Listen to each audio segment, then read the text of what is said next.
to tonight's topic.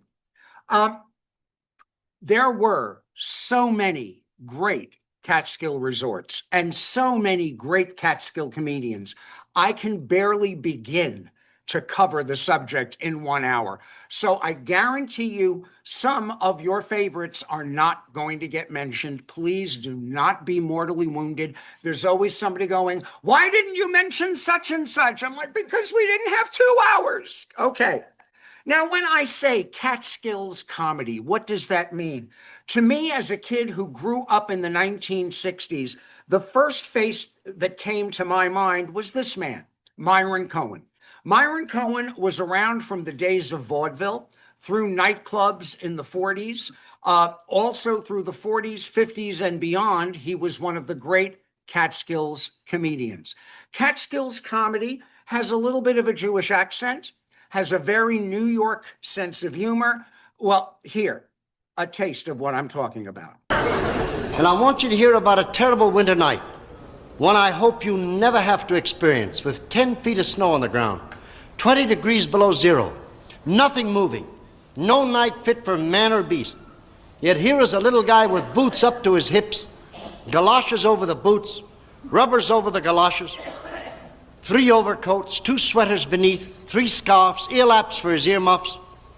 He walks into a bakery shop and he says to the baker, give me 2 rolls. Seedless yet.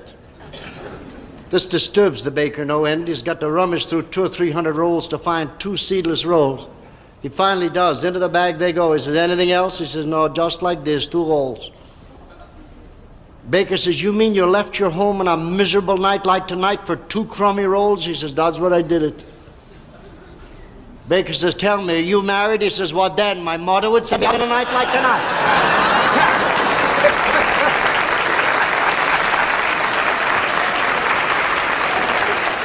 And she wouldn't, would she? There's no mother living would do that to a child.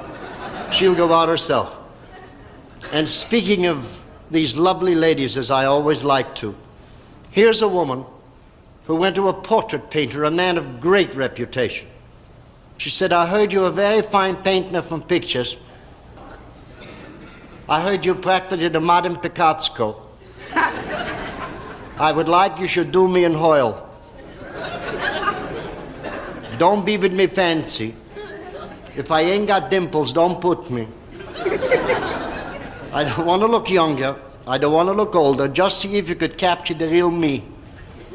He says, I'm certain I can capture your charm, your loveliness. You may rest assured it will be the real you. Well, that's very nice to hear like this. But I would like to know if you could do me also something.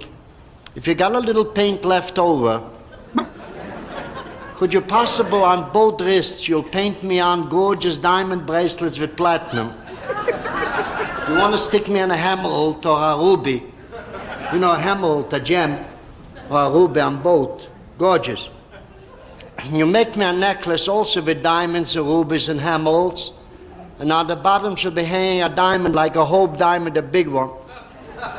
And for the hair, you'll make me a terrare. You know what's a terrare? Also with gorgeous diamonds and platinum. Is that possible? She says, of course, there'll be no problem with that. Why would you want that? Well, she says, I'll tell you the truth. You shouldn't say to nobody something. My husband happens to be a louse. When I'll die, I'm sure the next week he's going to get married again. I want his next wife should drop dead looking for the jewelry.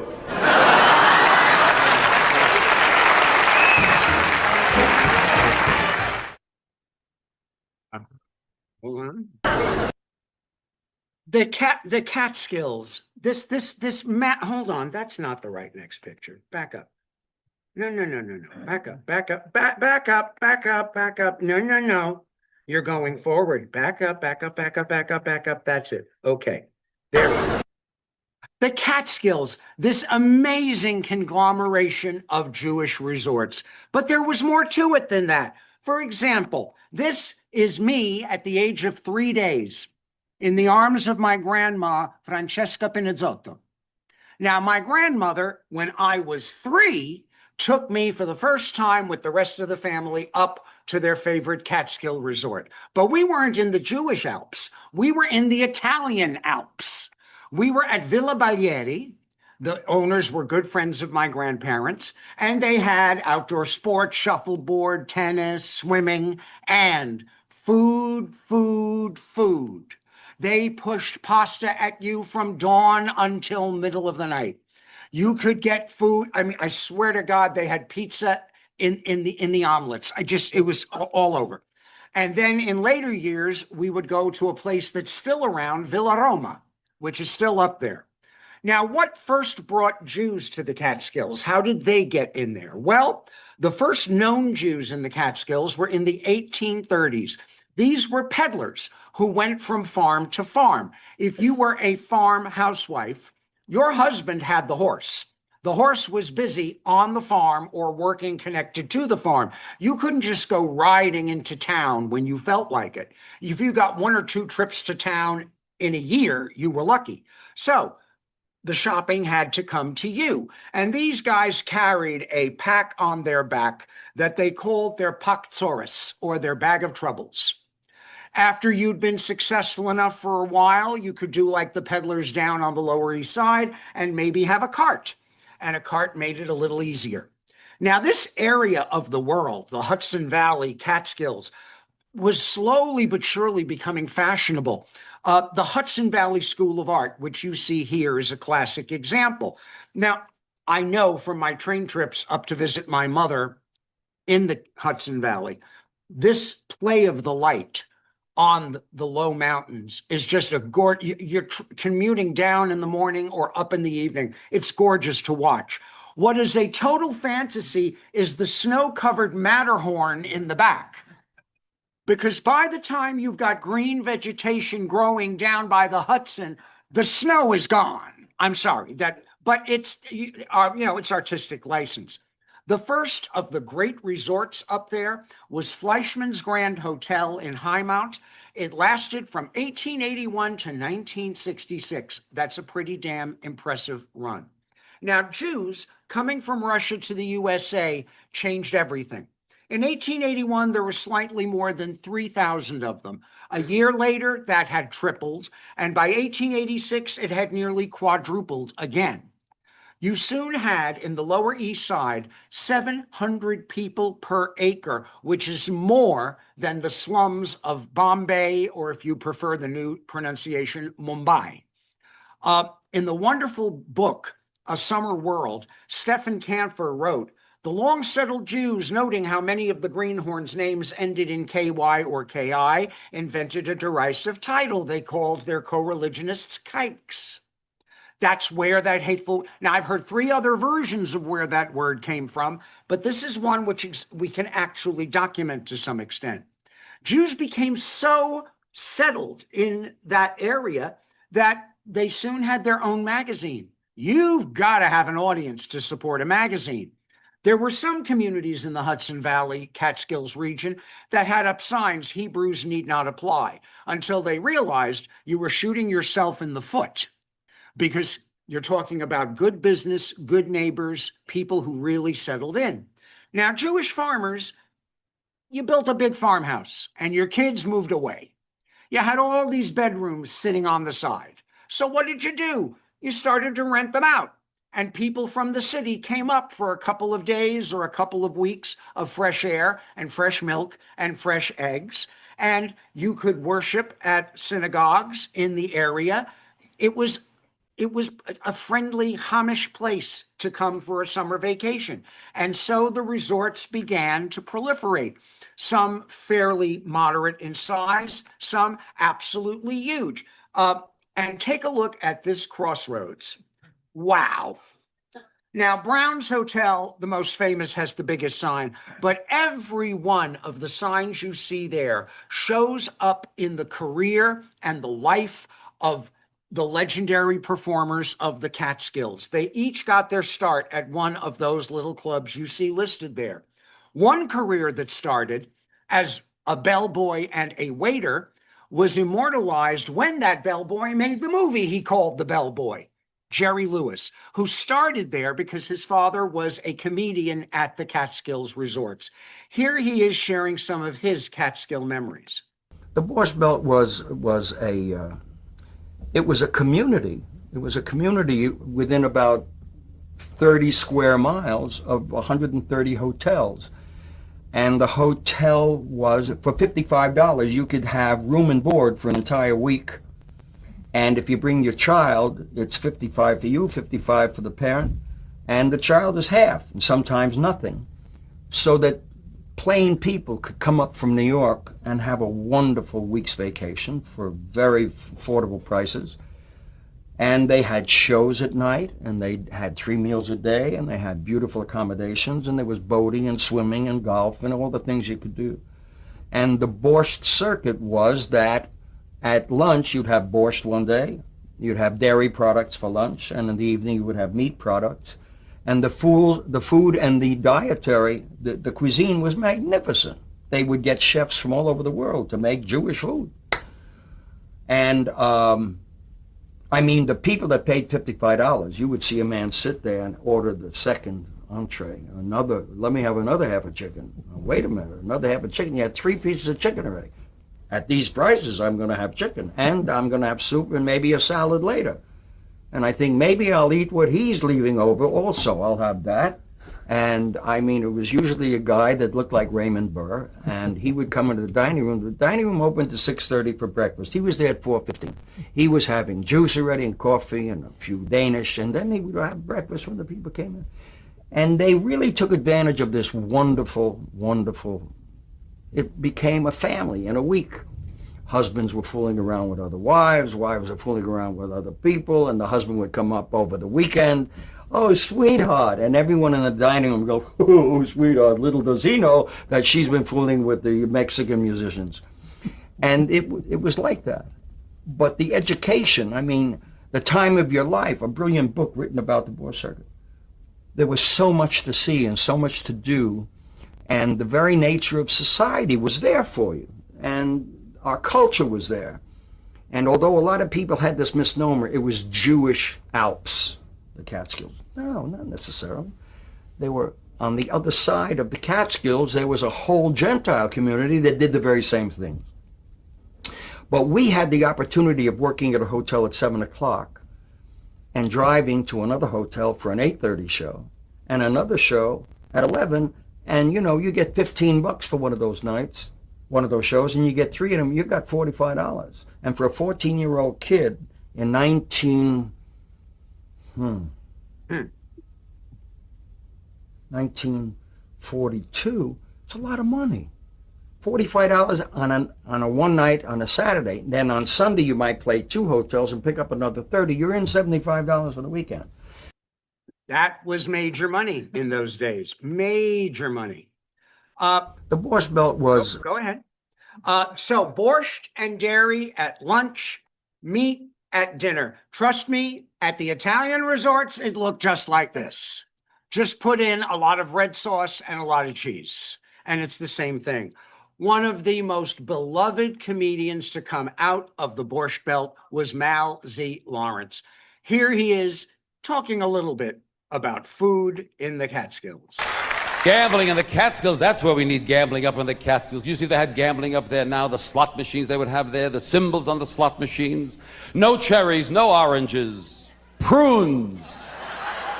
Yeah, you get 3 prunes in a row and then you can go to the crap table.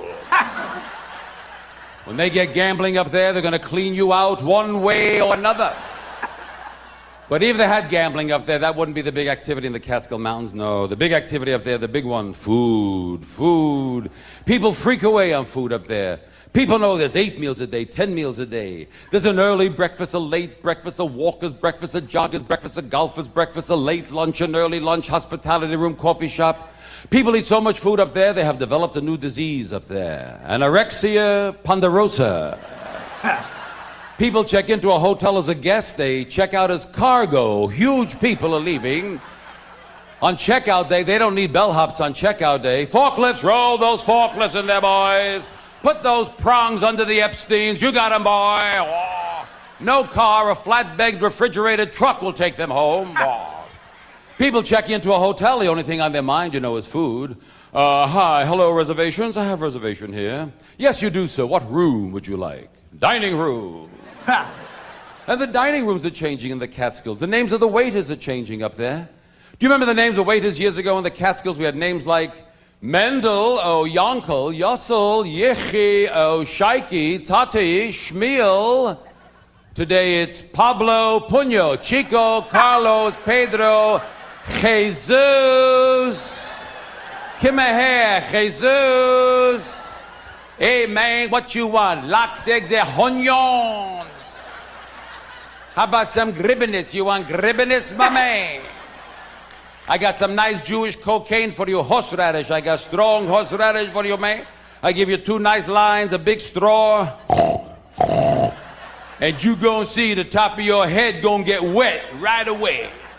Your eyes are gonna pop out your head. They're gonna turn around on the table. You gonna be looking at yourself, my man.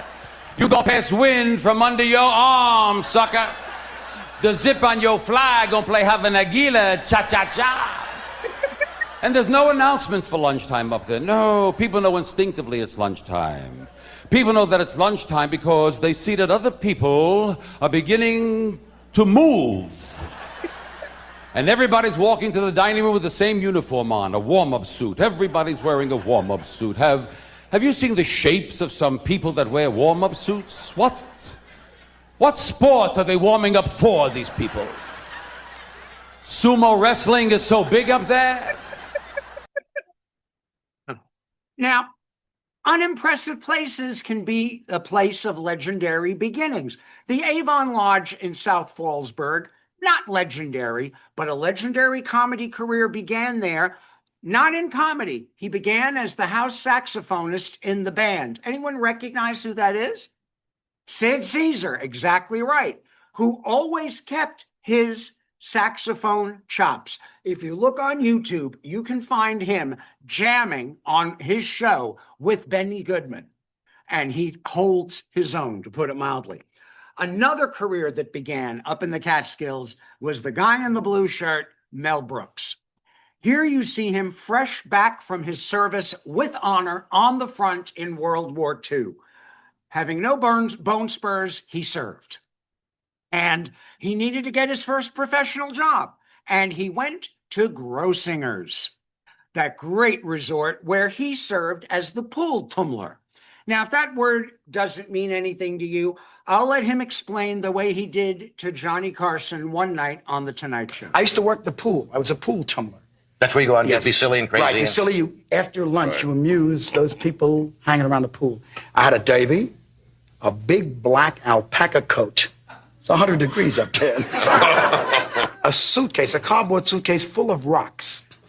And I'd go to the end, I'd go to the end of the diving board, and I'd say, business is no good. I don't want to live. And I'd jump in the pool. They'd all go, ha, ha, ha, I'm Melvin, I'm Melvin. And nobody would help me.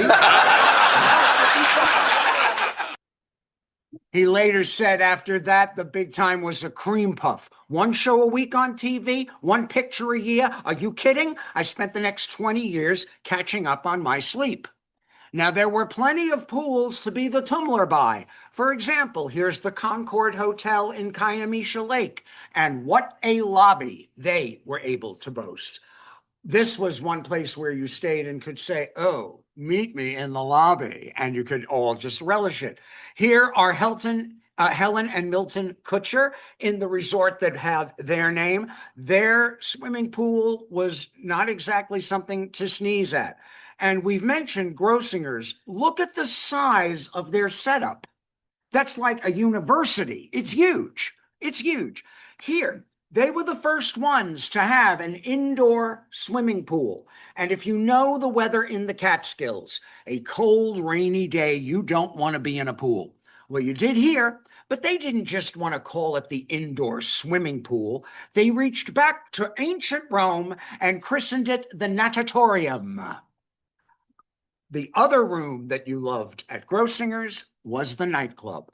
The nightclubs in these resorts eventually were the equal of anything that you would see in Vegas. For example, at Brown's, one of the most popular of the hotels, they eventually added this spectacular showroom, which they named after their alumni, the Jerry Lewis Theater.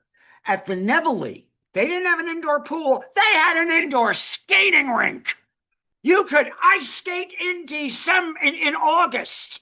No problem. And their nightclub, a couple of Vegas hotels would have killed for a facility like this. Here's something else from Brown's. One summer's list of the big stars. Now notice you've got Connie Francis, Tony Bennett, Sergio Franchi, Bobby Vinton, Liberace. Those are not Jewish performers. These are the top people in show business, along with some other top people, Jerry Lewis, Shecky Green, Stephen Eady, last names not even necessary.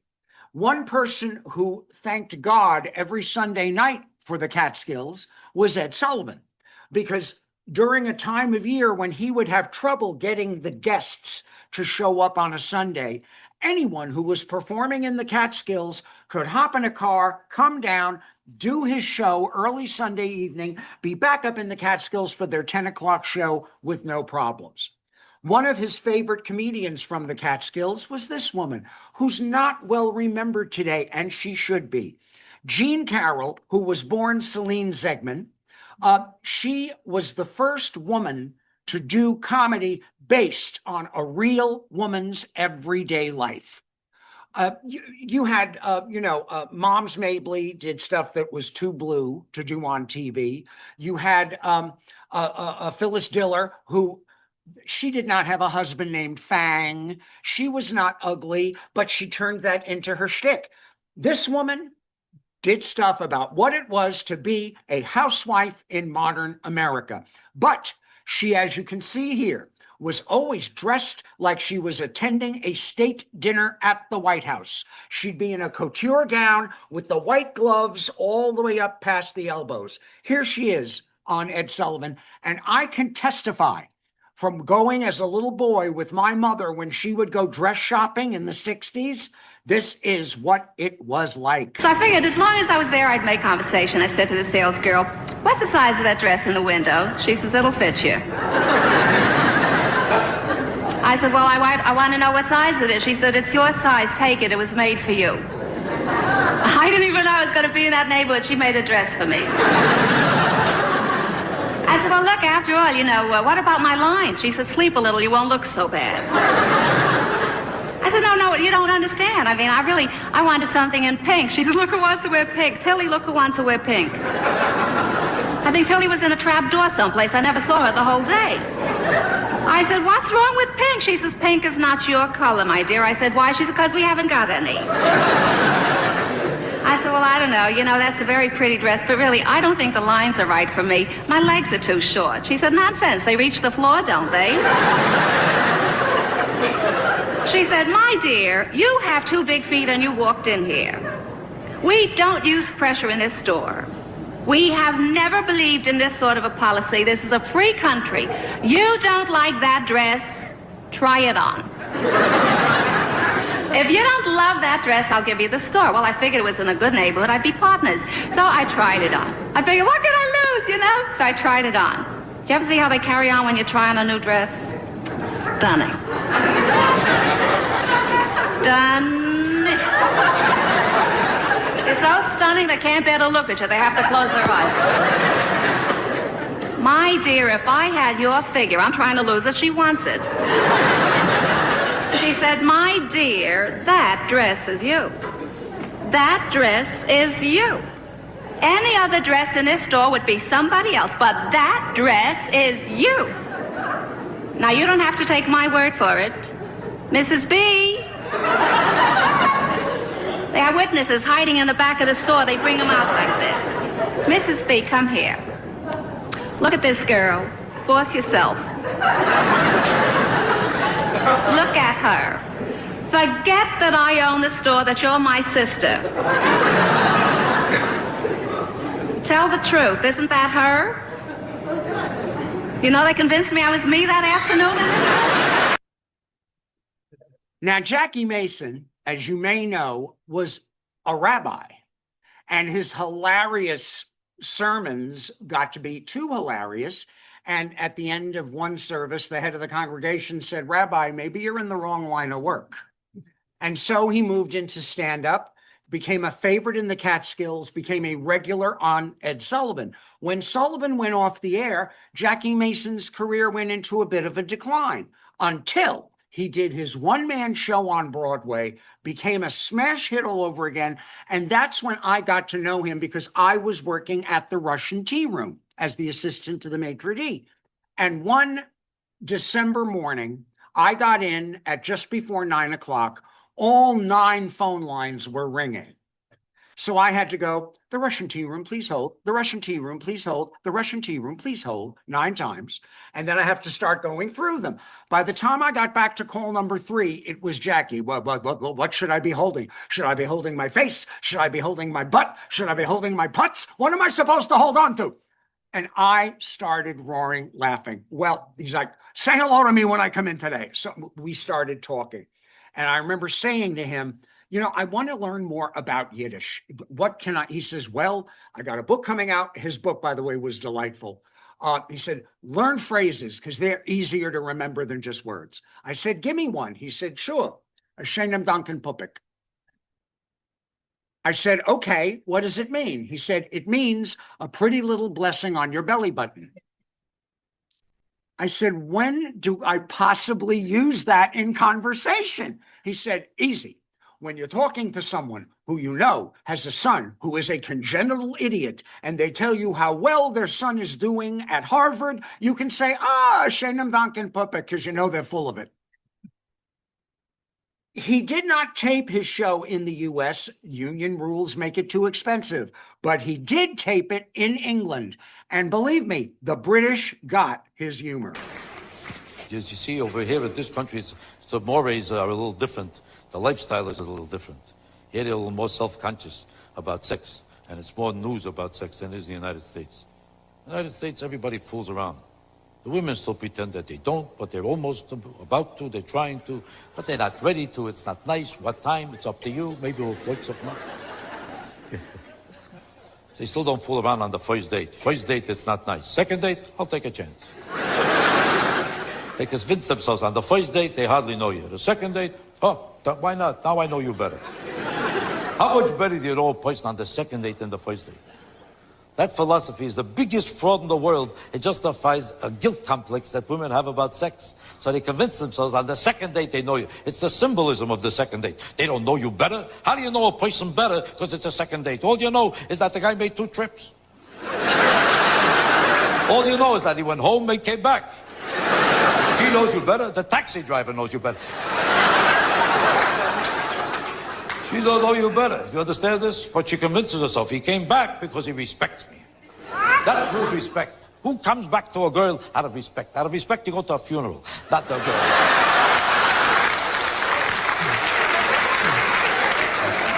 He already made an investment on the first date, so he's coming back to collect. You understand that? On the first date, every man should know he's wasting his time. You're wasting your time on the first date. That's why on the first date, you know what I say? I say, hello, that's one, and I go home.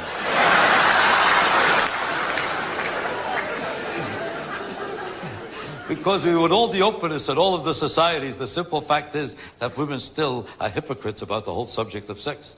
They have to pretend they never heard of it, they never did it, because they were raised to think it's not nice. The man is raised to think, for you, it's okay. So he's ready, and he wants it, but not with her, because even if he does with her, he's not supposed to let her know what he wants, because she's supposed to pretend she don't want it in order to do it. If she wants it, not nice. If it happened, she didn't expect it. So she has to pretend she never heard of it before she does it. So you have to pretend you don't want it in order to get it. So the whole trick is to figure out how to get there without talking, so she could do it without hearing. She could do it without hearing, she'll take a chance. Did you ever see a guy take a girl to a motel? If he says to her, let's go to a motel, would she go? I never saw a guy say to a girl, let's go to a motel. Sure, my pleasure. I never heard it. You have to start walking, pretend you don't know where you're going. There'll be a sign, 12 blocks long, motel. She don't see the sign. All the way up in the elevator, they're discussing the Dominican Republic. He makes a move, and she has to pretend she has no idea what he wants from her. There's nothing but a bed there. What else could you do there? Play basketball? She'll pretend she has no idea what he wants from her. But a guy turns to the girl in any motel room, she always says the same thing. Me? Who else? There's nobody else there.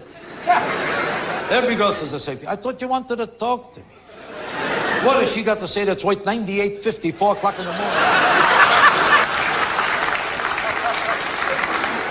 Or she'll say, I never did this before. She means with you she never did it before. Or she'll say, how about my reputation? He heard about it. That's why he's dead. Now, shtick. Shtick is a Yiddish word meaning a bit, a routine, a gimmick. Every comedian tries to find the shtick, the routine that will define them. If I say to you, Ray Romano, you know you're going to get comedy involving an Italian family in suburban Long Island. That was his whole shtick. If I say Joan Rivers, the discontented housewife, you know what their shtick is. Two guys whose shtick went all the way back to burlesque and vaudeville, as well as their friendship, Milton Berle and Henry Youngman. Now, Milton Berle's shtick was several things. One, that he stole his routines. That he was infamous for that. Some of it's true. Every comedian steals a little bit. The other thing was he had a volcanic temper, and that temper followed him wherever he went. All right. Henny Youngman, he had a couple of things in his shtick. One, he played violin worse than Jack Benny and played it between every joke. And his jokes were incredibly good, bad. They were so bad, they were good, including his classic, take my wife, please take my wife. Here the two of them are. One thing that Berle was famous for was handling hecklers.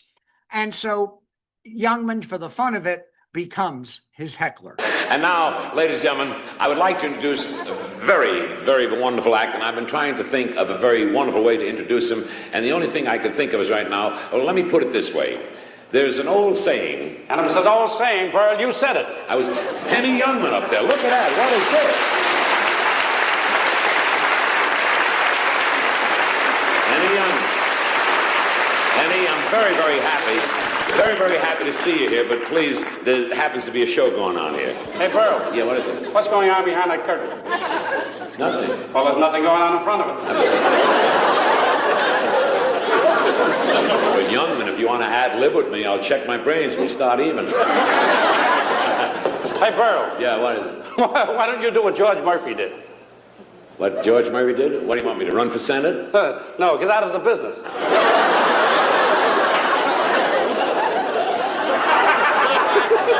Youngman, is that your brother? No, my brother's living. I don't want you interrupting. What are you doing up there in the box anyway? What are you doing? I want to get an audition again on the Hollywood Palace. You do? Well, write them a letter. I'm sure that they'll answer you. I did, but I haven't heard anything from them. That's funny. Maybe they haven't heard anything from you that's funny. I don't want to get on as a comedian. You don't? Then what do you want to do? What are you going to do? I want to do what I entertained at the White House for, I want to do what I did when I entertained at the White House for Lady Bird and Linda Bird. What is that, a record you just put on there? You want to do what you want to do when I entertain at the White House? I will see. Wait a minute. I got to get this poor soul straightened out up here. What you did at the White House, you want to do now? What did you do? Bird calls. Oh, shut up. Well, you can't do bird calls on the Hollywood Palace. I know, but I also play the violin. I'm a fiddler. I'll show you. No. Eddie, please, hold it. Not here, please. Now, if you're a fiddler, go up on the roof and play. Say, Pearl, do you believe in the hereafter? What? Do you believe in the hereafter? Yes, I do. Well, hereafter, do some better jokes, will you? Look, young man, if I wanted to be insulted, I could go home and read my fan mail. That's Folks, keep sending in those postcards. You top me. That's because I got a great delivery. Yeah, you do. It belongs on a truck. You see, now that's a funny line. Yeah, it always was. You're just jealous, all these people, youngman, because I've got away with a joke. You got away with a lot of jokes. Shut up! Quiet! Yes, isn't it? Now, let's stop it, please. Now, let's get one thing straight for all these nice people. I don't have to steal jokes. I happen to have a funny bone. Well, wear a hat. Nobody will notice it. That's not what I mean. I mean, I know the secret of comedy. You sure know how to keep it a secret. Okay, I'll prove it to you. Did you see my last Palace show? I hope so. All I'm trying to say say is to these nice people, the last time that I played the Palace, you could hear them laughing across the street. What was playing over there? All right, enough. Come on, Brian. Let me play the violin in your show. I appeal to you as a friend. You don't appeal to me as an enemy. Now, please, play the violin. Let me hear Well, it. if you let me audition, I'll show you my appreciation. I'll give you anything you want. You want a box of cigars? I don't smoke. You want a bottle of liquor? I don't drink. You want a bottle of cologne? I don't smell. And shut up. All right, youngman, if you want to, I give up. You want to play, would you like to hear him play one chorus of a song? Get him out of here.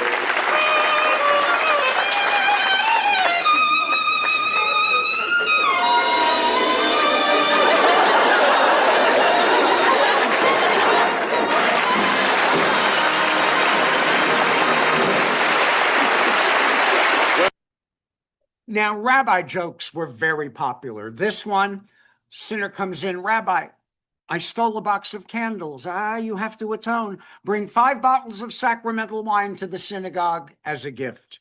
But I'm broke. How can I possibly get all that wine? The same way you got the candles. Another one whose shtick was extraordinary, Red Buttons, the only one of these comedians who was also an Academy Award-winning actor. What a talent he was. People forget that today. His birth name was Aaron Schwat. Now, he had all kinds of stuff he did over the years, but at all of the friars' roasts and the testimonial dinners, he came up with a shtick. Why are we paying a tribute to this person when some of the greatest people of all time never got a dinner?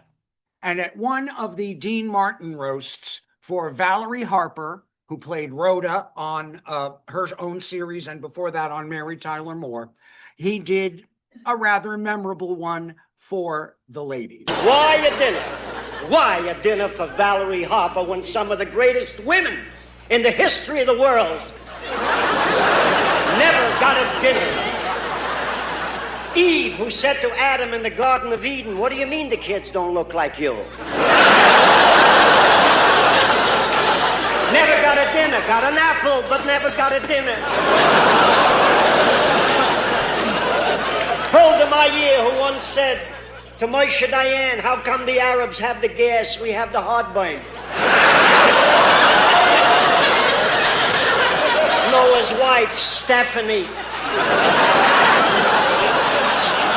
Noah's wife, Stephanie, who said to Noah after it had been raining for 40 days and 40 nights, it's your turn to put the papers on the floor. Jack the Ripper's mother, Rhoda. Rhoda Ripper. Who once said to Jack, how come I never see you with the same girl twice? Martha Washington, who said to her husband George, sure, I let you out of the house one night. People tell me you slept here, you slept there. Mrs. Evel Knievel, who once said to her husband, why do you always go to pieces?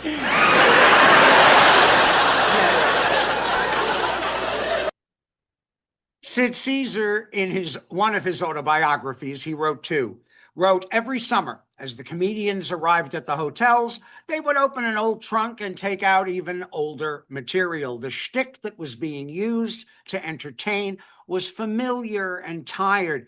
Catskill audiences were tough. Some of them didn't laugh at anything. That was not a problem for this lady.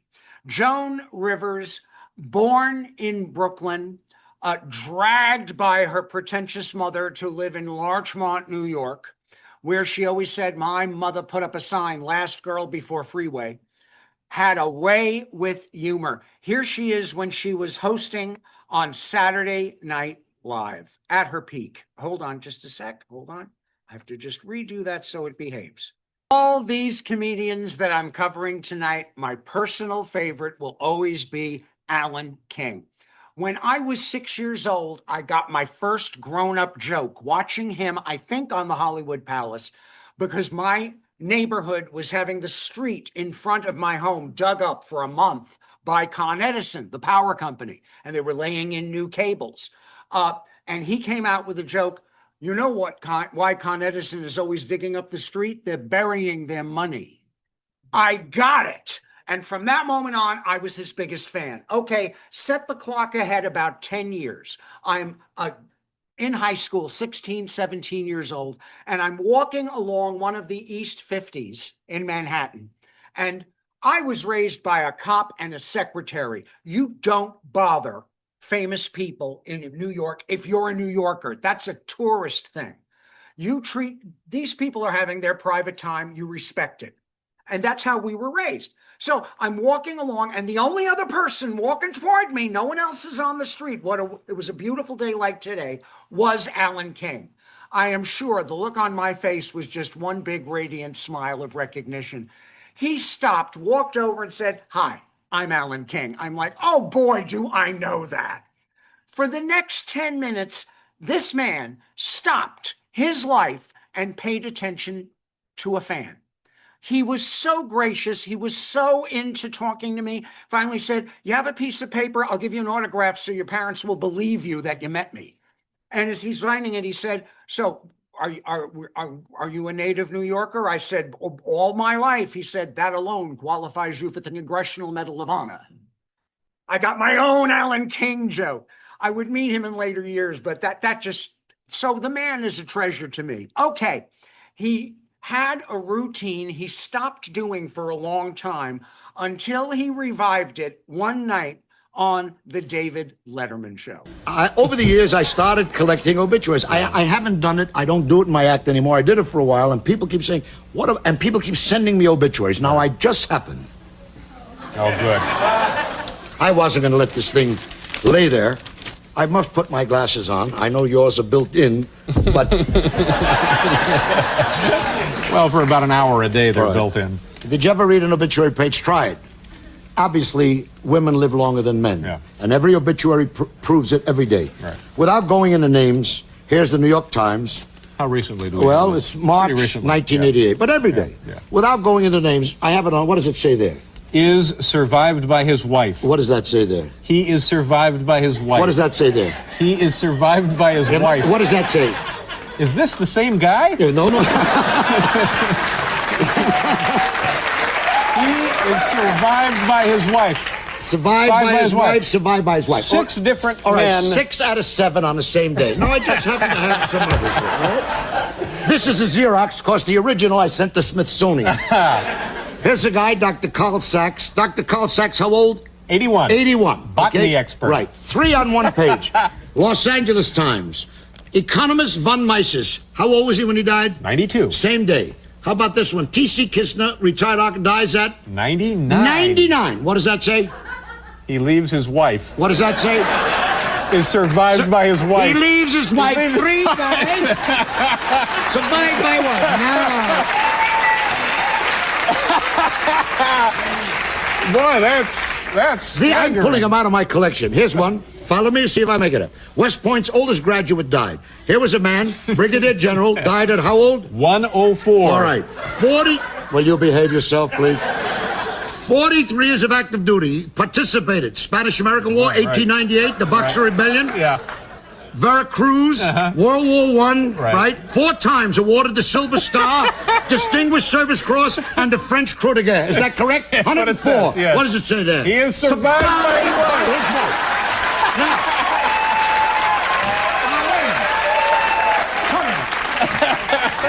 Here's a man, took care of Pancho Villa, fought the Indians, survived 7 wars. Couldn't survive the old lady. No.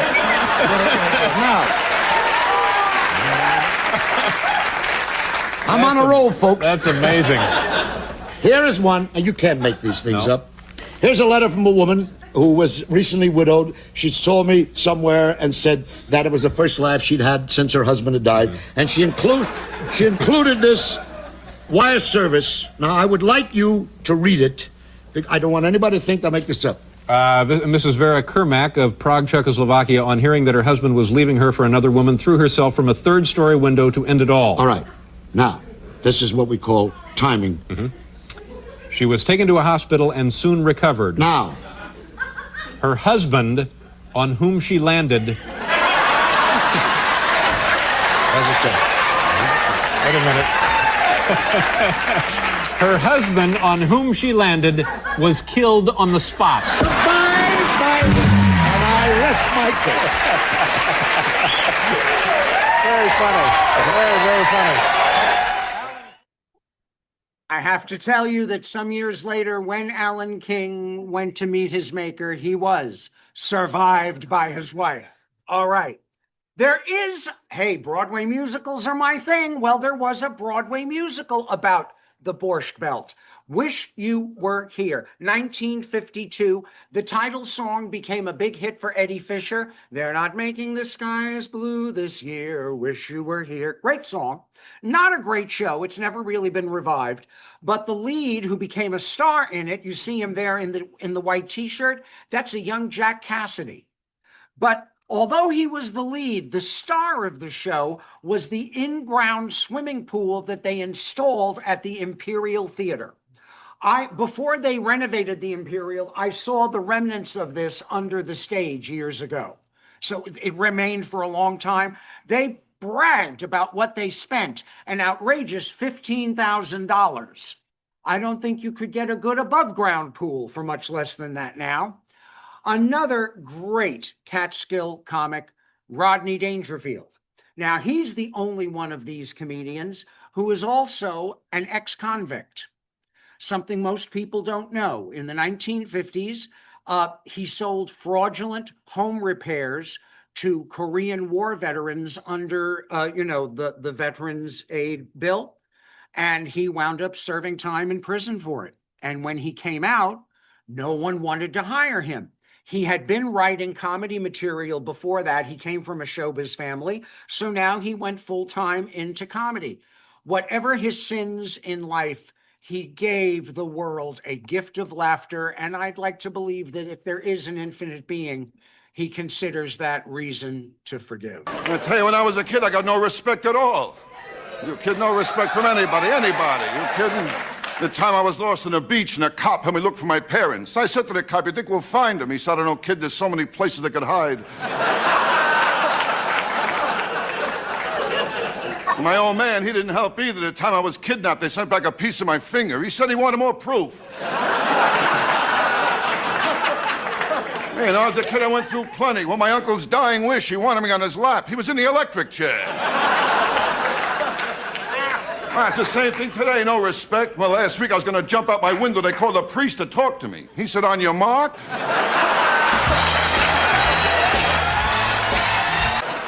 You're cruel to your brother. Nah, everybody has problems, Johnny. You kidding? My marriage is on the rocks again, you know. Come on. My wife broke up with her boyfriend, you know. No, my marriage has always been shaky, always shaky. The day I got married, that was a beauty. Everybody was crying there. During the ceremony, her mother cried. All the way to the hotel, my wife cried. She got undressed, I cried. I mean, everything. Well, your health is important. That's important. We'll get to that. We'll get to health in a moment. We'll get to that. Now, I got enough problems with my health. Enough problems with my health. What are some of your other problems? Oh, my kid, forget it, will you? My kid's getting worse, you know? Oh, really? Oh, I don't talk to my kid. Oh, he's a mean kid. Mean, huh? Well, he put crazy glue in my preparation H.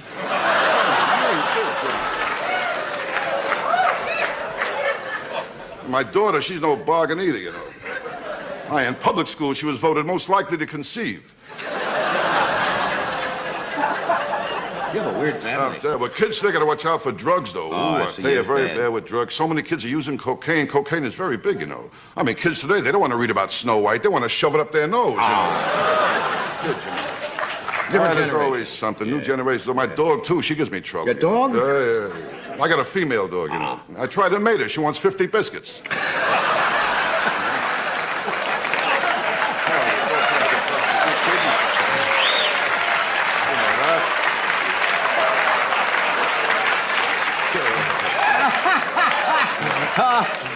A female's a female, no matter what the species, right? Yeah. Every day there's something, Johnny. You know, Something, today's yeah. been a terrible day. Terrible day Well, today. what happened today? I got up this morning, did my push-ups in the nude. I didn't see the mousetrap.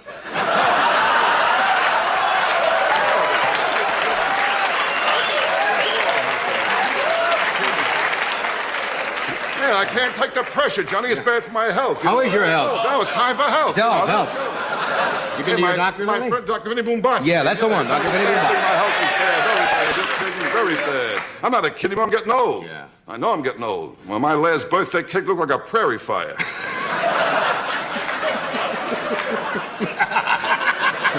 You know how it is. I know I'm getting old. At my age, I want two girls at once, you know. Yeah, if I fall asleep, they got each other to talk to. What's new with you?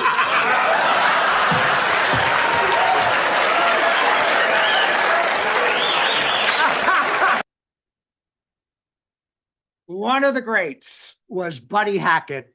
I still remember when my mom and her best friend Josephine went to Westbury Music Fair to see Buddy Hackett. They came back that night. I said, Mom, how was the show? And she said, Buddy Hackett is disgusting. He's filthy. He's vulgar. I never want. Josephine looked over on my mother's shoulder and went, your mother laughed till she peed. He loved to sneak in the dirtiest joke he could on The Tonight Show and try to get it in by just rewording it.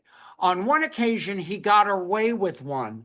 And as Johnny Carson was saying, we'll be right back, he looked over to where the guy with the button, the censor, sat in the studio, and Buddy Hackett yelled out, try to bleep that, smartass, on the air, okay?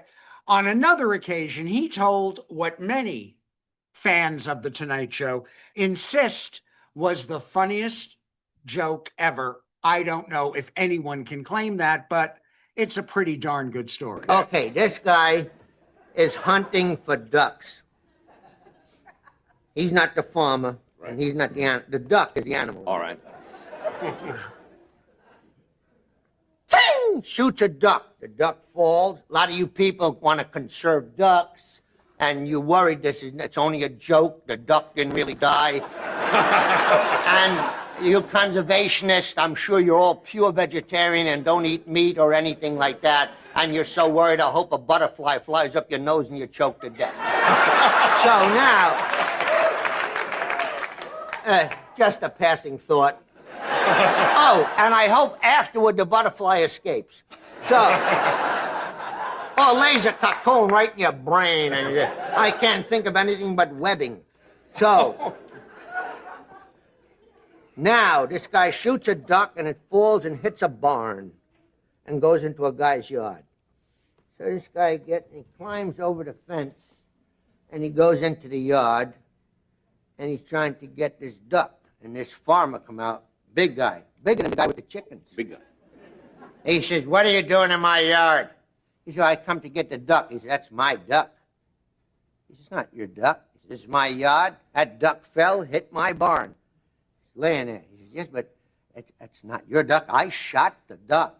I've been out hunting for a couple of days. He says, give me a break. You know, I'm from the city. You're from the city. Well, you don't understand about property, do you? It's my property. It's my duck. However, I'll give you a chance at the duck. We can settle this country style. He says, country style? He says, yeah. Well, how do you settle a country style? He says, how? I kick you in the groin. The guy said, oh. And then you kick me in the groin. And we take turns kicking each other in the groin. Who's ever left keeps the duck. The guy said, well, if that's what I gotta do. The farmer says, I go first, and he hauls off. Wham! And the guy goes, ha ha! Ha ha! Whoa! Whoa! Whoa! Nina, Nina, Nina, na, na, na! Whoa! Oh! Oh! Oh! Oh!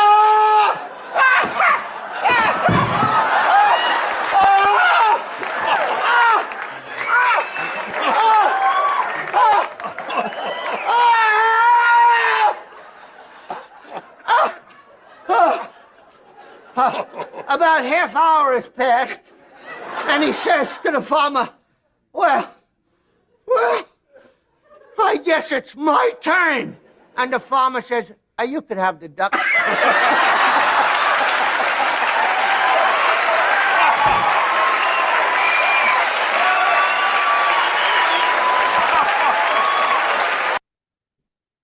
So what happened to the Catskills, to this incredible legacy? Well, better and cheaper airfare, meant that places like Vegas became easier to get to and became more attractive. And then Atlantic City was the death knell for the Catskills, because you had all the lavishness of Vegas right here, a bus ride away from New York, and gambling. And those great showrooms and those great hotels slowly faded away. This is how the Browns Hotel Jerry Lewis room looked before it was demolished. That gorgeous indoor pool, the natatorium, was a shattered wreck before it was taken down. Then, in 1991, Broadway got Catskills on Broadway, and what was supposed to run for 6 weeks ran for month after month after month, and among others had the wonderful Freddie Roman. You put 4 locks on your door at home. Here's where you're nuts. Somebody knocks on the door, you say, "Who is it?" He says, "It's me." You open the door. Not my wife. I flew home from Los Angeles 8 weeks ago on the red eye, the all-night flight. I got to Fort Lee, New Jersey at 6:30 in the morning. I knocked on the door. She said, "Who is it?" I said, "Honey, it's your husband. I'm home." She said, "I'm not going to open this door until you tell me something that only my husband would know." I said, "All right, we have 2 children. Alan is 47, 26 years ago. He graduated from the Wharton School of the University of Pennsylvania. Judy's 43, graduated from Brandeis University, Boston University Law School. And they are bright, adorable, terrific, delicious, gorgeous, wonderful, exciting kids." She said, "The whole neighborhood knows that."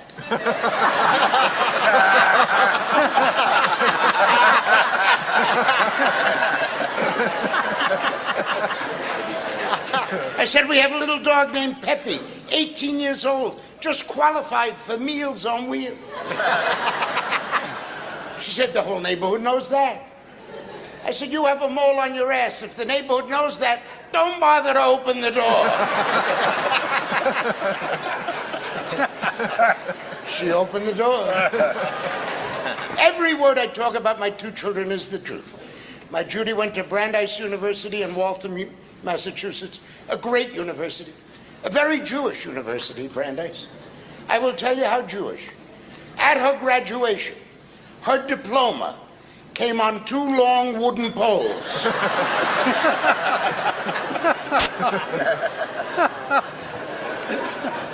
Her junior year at Brandeis, my Judy went to study in London, England for 6 months, as did most of us. She went because Queen Elizabeth said, "Freddie, I must have your Judy for 6 months." I said, "Why? I'm having so much trouble with Sarah Ferguson. Your Judy could straighten it out." You see, Sarah's only been a princess 12 years.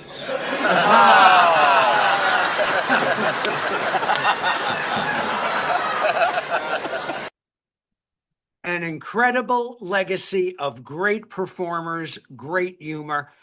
Do we have time for one more clip? One more? All right.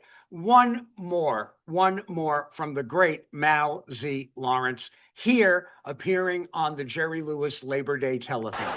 Men change a great deal after we get married.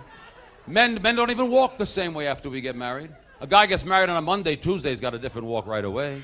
Single guys don't walk like married guys. You ever see single guys walk around the hotel here? Single guys don't even walk.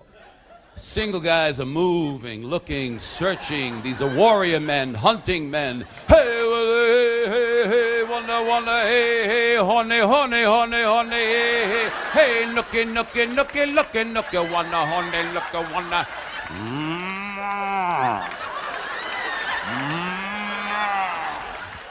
Bulls are running around. Married guys, you spot a mile away. Married guys have this walk like they're going up a hill. They walk slowly. They're in no hurry to go anywhere. They already know who they're going to end up with.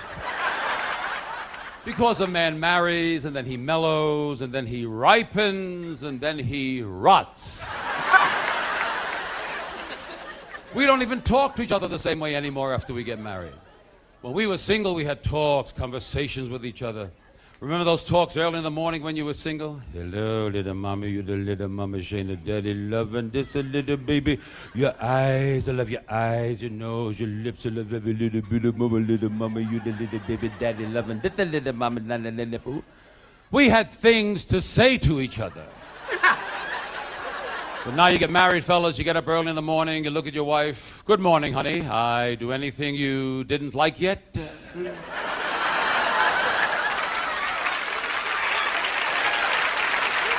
Hey, want to shake hands? Start the day even?